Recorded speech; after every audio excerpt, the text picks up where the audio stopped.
In February 1837, Russia mourned the death of its most beloved poet, Alexander Pushkin. In those days, so full of sorrow, the attention of the public was attracted by a verse of a young poet, Mikhail Lermontov. In this poem, dedicated entirely to Pushkin's death and called On the Death of the Poet, the young Lermontov expressed his bitterness and anger over the attitude to Pushkin in high society, where they justified his murder. The authorities responded by exiling Lermontov to the Caucasus, where a war with Chechens was on. Strange as it may seem, that very exile made the poet famous. Mikhail Lermontov was born in Moscow in 1814 into a noble family. His ancestors on his father's side came from an old Scottish dynasty, the Lermontovs. Members of the dynasty were scattered all over the globe, and one of the branches settled in Russia and came to be known as Lermontovs. Mikhail Lermontov's mother died when he was 3, and the boy was raised by his granny, who doted on him so much that she even decided to take him away from his loving father.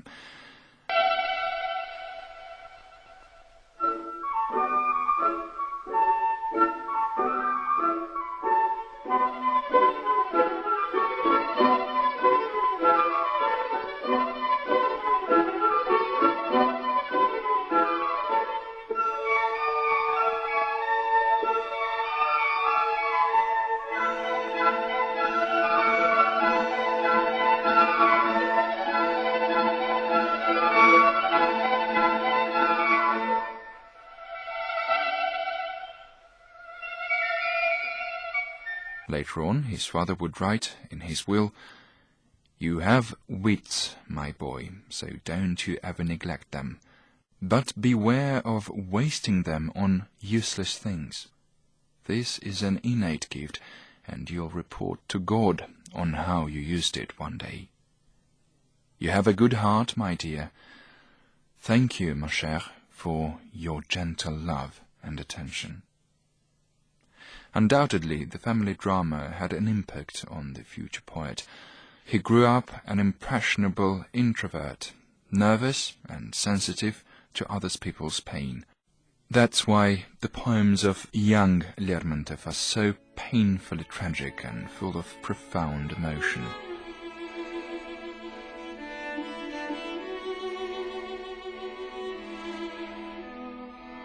I await no boons of fate, regretting not the past, for that is buried deep. Ah, to find true freedom, true forgetting in the calm of everlasting sleep. Yet I dread the cold and clammy fingers and the leaden, icy sleep of death.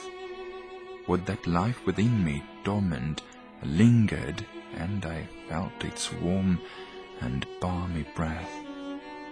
Would that love's own voice, my ear caressing, night and day sang dulcet song to me, and an ancient oak, my slumber blessing, swayed above my head eternally.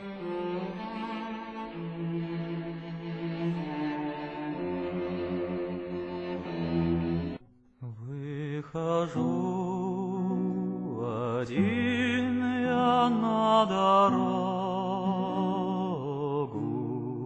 сквозь туман кремнистый путь блестит.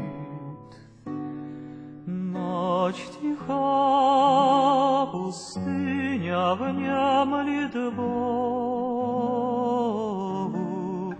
и звезда звездою говорит, и звезда звездою говорит. В небесах торжественно и чудно спит земля в сиянии голубом. Что же мне так больно и так трудно. Жду ли чего, жалею ли о чем? Жду ли чего, жалею ли о чем? Уж не жду от жизни ничего я, и не жаль мне прошлого ничуть. Я ищу свободы и покоя, я б хотел забыться и заснуть, я б хотел забыться и заснуть, но не тем холодным сном могилы. Я б хотел навеки так заснуть, чтоб в груди дремали жизни силы, чтоб дыша вздымалась тихо грудь, чтоб дыша вздымалась тихо грудь, чтоб весь день, всю ночь мой слух лелея про любовь мне сладкий голос пел. Надо мной, чтоб вечно зеленея, темный дуб склонялся и шумел. Темный дуб склонялся и шумел. At 16, Lermontov read a book about Byron and was very impressed with it. He envied his British fellow, who died in Greece during the Greeks' liberation struggle. Byron's works had a lasting effect on Lermontov, and in many literary reviews the two go together as close spirits. When identified with Byron, Lermontov said, "Not Byron, of a different kind, chosen of fate yet still unknown, outcast as he and driven from home. Yet Russian I am in heart and mind."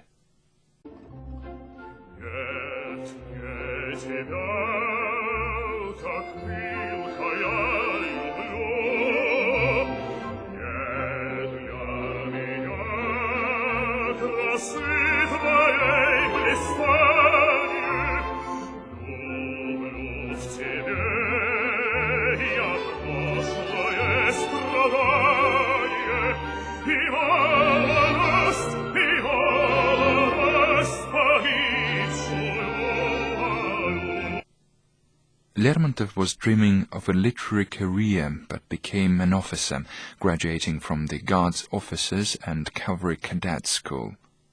Exiled to the Caucasus for his verses on Pushkin's death, Lermontov found himself at the core of the Russian army's military operations against the Chechens. For courage in action, he was repeatedly nominated for government awards in the form of orders and golden weapons. But Emperor Nicholas I had his own view of Lermontov, and crossed his name out of the lists of candidates.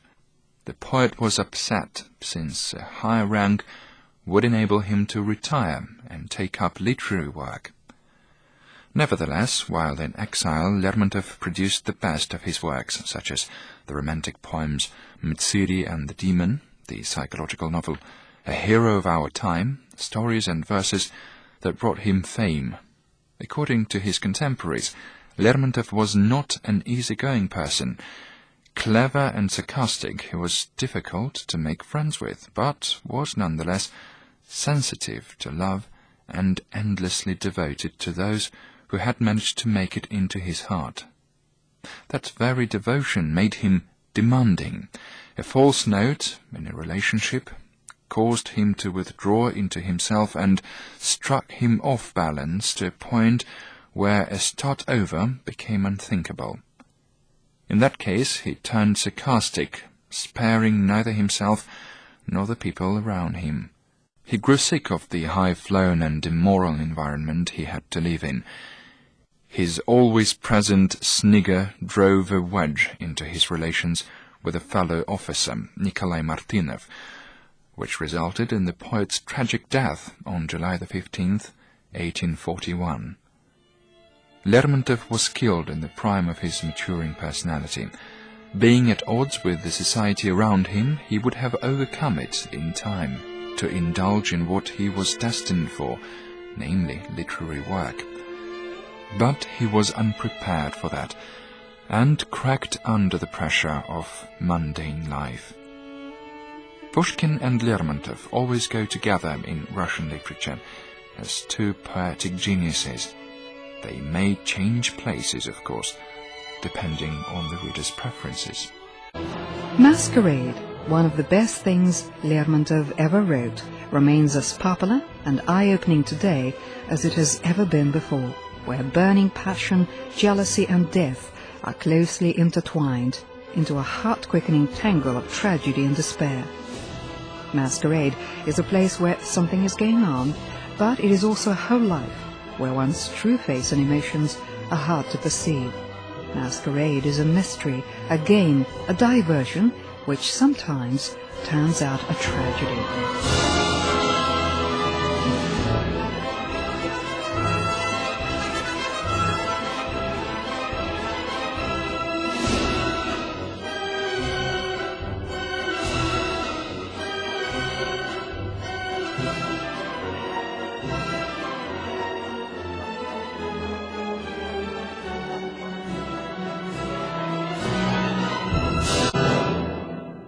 We're now moving to Anton Rubinstein's Demon opera, based on an eponymous poem, also by Mikhail Lermontov.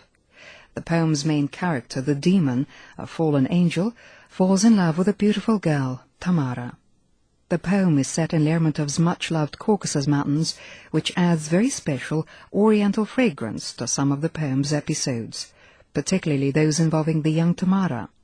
The demon, however, just like any other messenger of a different world, defies any ethnic categorization.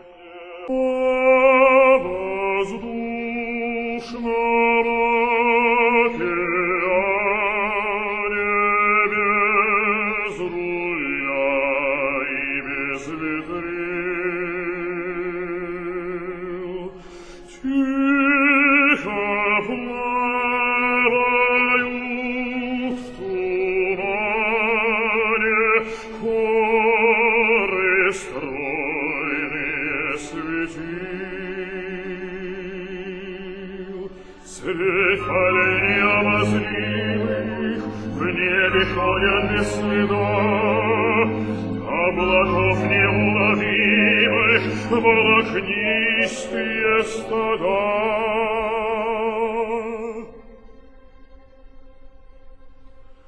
Час разлуки, час свидания, и мне радость не печаль. Им грядущем нет желания, им прошедшего не жаль.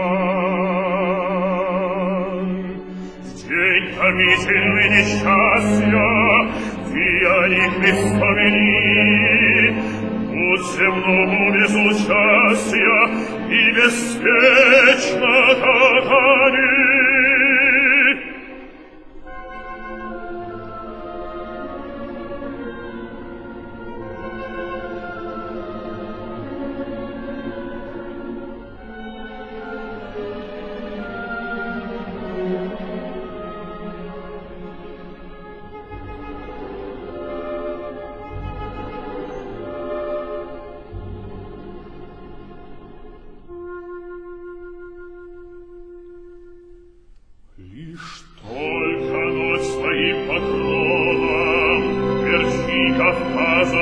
звенит, лишь только мир волшебным словом запораженный замолчит, лишь только месяц золотой из-за горы тихонько встанет, и на тебя украдкой взглянет.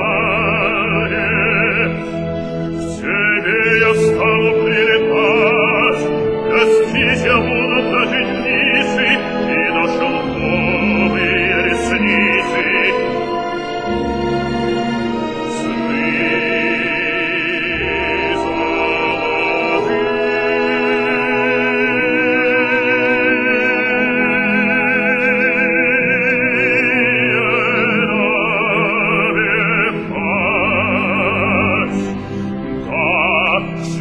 я стану прилетать, гостить я буду до темницы и до шелковые ресницы.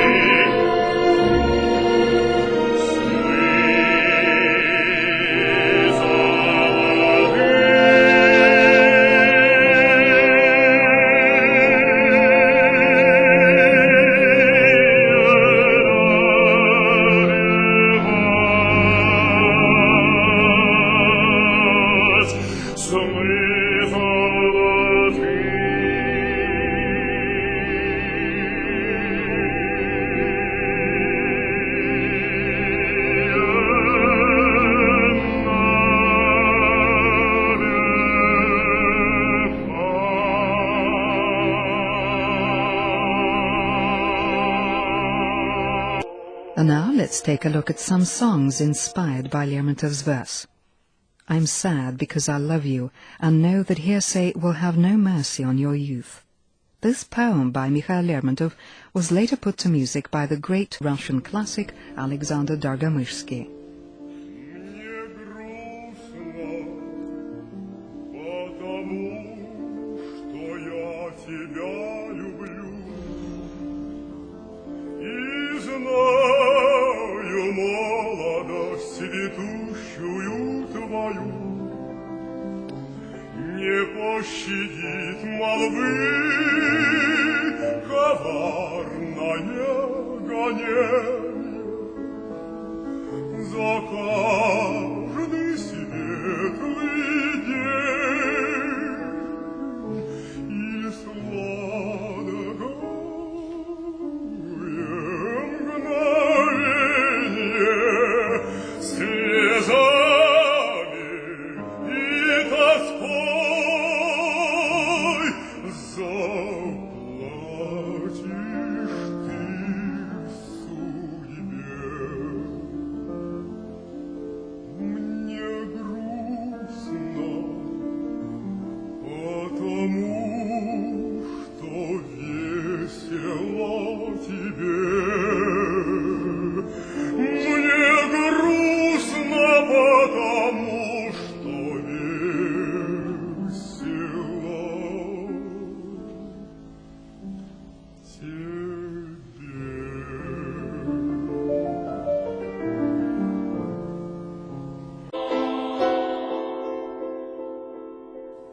And here is another Rachmaninoff piece based on a poem by Mikhail Lermontov, Cliff, a symphonic piece picturing love's many faces.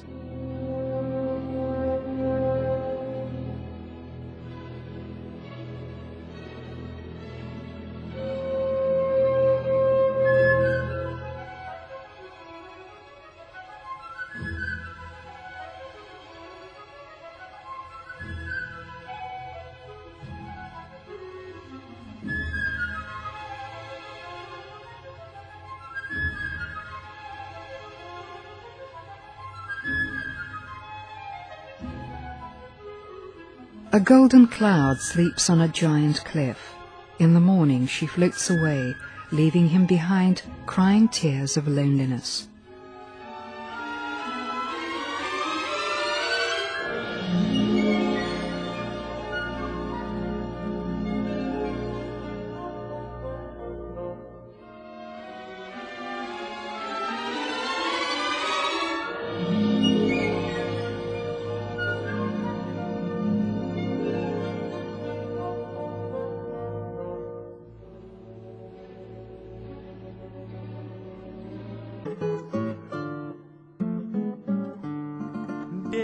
Качает парус одинокий в тумане моря голубом, что ищет он в стране далекой, что кинул он в краю родном, что ищет он в стране далекой, что кинул он в краю родном. Играют волны, ветер свищет, и мачта гнется и скрипит. Увы, он счастья не ищет и не от счастья бежит.